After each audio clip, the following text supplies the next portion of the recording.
Great. Hi Tom, this is video will show you how to install the printer and how to use it. This is the ink box. This is the battery.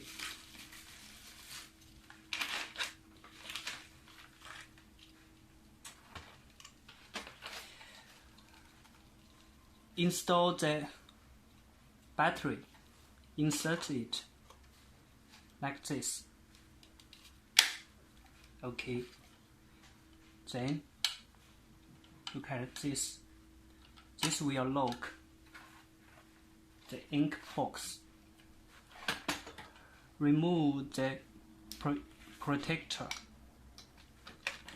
Then insert the box like this. Here.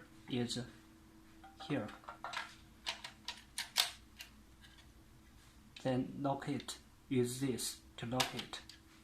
Okay. Then press the button. Okay. Now it's opening.